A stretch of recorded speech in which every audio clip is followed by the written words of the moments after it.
বিসমিল্লাহির রহমানির রহিম। প্রিয় দেশবাসী, আসসালামু আলাইকুম। আজকে আমি আপনাদের সাথে একটি বিষয় নিয়ে খুব সংক্ষেপে দুটি কথা বলতে চাই। যে বিষয়টি সমাজের প্রত্যেকটি শ্রেণী পেশার মানুষকে স্পর্শ করে। যে বিষয়টি কি সেটি সেটি হচ্ছে আমাদের পরিবেশ। অর্থাৎ আমি, আপনি, আমরা সকলে যে পরিবেশটাতে থাকি সেই পরিবেশটি কেমন, আমার আশপাশটি কেমন। আপনারা নিশ্চয়ই অধিকাংশ ক্ষেত্রে খেয়াল করে দেখেছেন, আমরা ঢাকা শহরের যে কোনো রাস্তাঘাটই হোক, যে কোনো এলাকাই হোক, যে কোনো জেলা শহরের এলাকাই হোক, রাস্তাঘাট হোক, এমনকি উপজেলা পর্যায়েও ক্ষেত্র বিশেষে বিভিন্ন গ্রামগঞ্জেও আমরা দেখেছি যে যেখানে বাজার ঘাট বা রাস্তা চলাচলে বেশি, সেই জায়গাগুলোতে চারিদিকে একটা জিনিস খুব পরিষ্কারভাবে চোখে পড়ে, যেটি আমরা যখন ছোট ছিলাম, আজকে থেকে 40 বছর আগে, 30 বছর আগে দৃশ্যটা এমন ছিল না, কিন্তু বর্তমানে দৃশ্যটা এইরকম। সেটা কেমন? চারিদিকে আমার, আপনার, আমাদের ব্যবহার করা হাতের টিস্যু, অথবা আমার আপনার খাওয়া চিপসের প্যাকেট, অথবা বাসায় ব্যবহার করা রান্নার তেল, যে তার প্লাস্টিকের বোতলটি, অথবা আমি বা আপনি পানি পান করেছি প্লাস্টিকের বোতল থেকে, সেই বোতলটি, এরকম আরো অনেক ধরনের আবর্জনা যত্র তত্র সব জায়গায় ছড়িয়ে আছে। কোনো জায়গায় একটু বেশি জমা হয়ে আছে, অথবা যত্র তত্র লোকালয়ে চারিদিকে ছড়িয়ে আছে। চিন্তা করে দেখুন তো, আপনার ঘরে, যে ঘরটিতে আপনি থাকেন, যে বাসাটিতে আপনি থাকেন, যদি চারিদিকে এমন টিস্যু ছড়িয়ে থাকতো, যদি চারিদিকে এমন আবর্জনা ছড়িয়ে থাকতো, আপনার কাছে কি ভালো লাগতো দেখতে? নিশ্চয়ই না, আমাদের কারো কথাই ভালো লাগতো না। কবি তো সুন্দরভাবে লিখেছেন, সবুজ শস্য শ্যামলা আমার এই ভুবন। তো আসুন না, আমরা কেন আমাদের পরিবেশটাকে সুন্দর করতে পারবো না?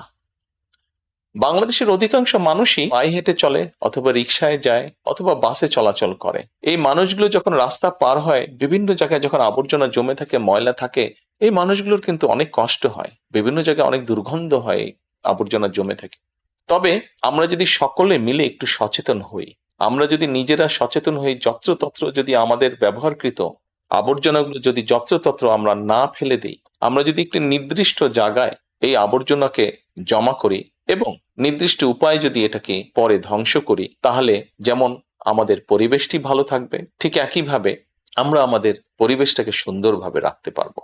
দেখুন, অনেক জায়গায় আমি দেখেছি, গত কয়েক মাসে যখন আমি দেশের বিভিন্ন জায়গায় গিয়েছি, হয়তো কোনো একটি পুকুরের পাশ দিয়ে যাচ্ছি, দেখেছি পুকুরের ভিতরে বিভিন্ন রকম ময়লা স্তূপ হয়ে পড়ে আছে, অথবা পুকুর পাড়ে বিভিন্ন ময়লা স্তূপ হয়ে পড়ে আছে। অথচ এক সময় কিন্তু এই পুকুর পাড়েই মানুষ বিকেলে বসতো, গল্প করত পরিবার পরিজন নিয়ে। কিন্তু এখন আবর্জনার জন্য সেটি সম্ভব হয় না। ঢাকা শহরেও বিভিন্ন পার্ক আছে, বিভিন্ন জেলা শহরেও বিভিন্ন পার্ক আছে। আমরা পার্কগুলোতে যাচ্ছি বিকেল বেলায় পরিবার পরিজনকে সাথে নিয়ে, কিন্তু গিয়ে যখন আমরা চিনেবাদাম খাচ্ছি, অথবা চিপস খাচ্ছি, অথবা বাচ্চারা লজেন্স খাচ্ছে, খেয়েই আমরা জিনিসটা সেখানে ফেলে দিচ্ছি। আমরা যখন যাই তখন হয়তো যারা পরিচ্ছন্ন কর্মী তারা হয়তো পরিষ্কার করে রাখছে, কিন্তু আমরা যখন বেরিয়ে আসছি তখন আর সেটি আগের মতন পরিষ্কার থাকছে না। কিন্তু যদি যে পরিষ্কার থাকতো, আপনি যদি পরিষ্কার করে রেখে আসেন, আপনার পরবর্তীতে যে যাবে সেও সেই পরিচ্ছন্নতা, সুন্দর পরিবেশটি উপভোগ করতে পারবে। কাজে আসুন না, আমরা যদি আজকে থেকে প্রত্যেকে সচেতন হই, আমাদের হাতের আবর্জনা বা ব্যবহৃত আবর্জনা যদি নির্দিষ্ট জায়গায় সুন্দরভাবে আমরা গুছিয়ে ফেলি, তাহলে ধীরে ধীরে হয়তো আমরা আমাদের এই বাংলাদেশটাকে আবর্জনা মুক্ত করতে পারবো, সুন্দর একটি পরিবেশ গড়ে তুলতে পারবো। দেশটা তো আমাদের সকলের। আমরা সকলে মিলে যদি চেষ্টা করি, সকলে মিলে যদি একটু একটু করে করি, তাহলে আমরা বড় কিছু করতে সক্ষম হব। প্রিয় দেশবাসী, আপনাদের কাছে আজকে এই সহযোগিতাটা আমি চাইছি। আমরা সকলে মিলে আসুন, চেষ্টা করি আমাদের দেশটিকে পরিষ্কার সুন্দর রাখতে। আমরা সকলে মিলে চেষ্টা করি আমাদের পরিবেশটিকে সুন্দর পরিষ্কার রাখতে, যা নিশ্চিত করবে আমাদের আগামী দিনের বংশধরদের জন্য একটি সুস্থ দেশ, সুস্থ পরিবেশ। সকলকে আন্তরিক ধন্যবাদ। আসসালামু আলাইকুম।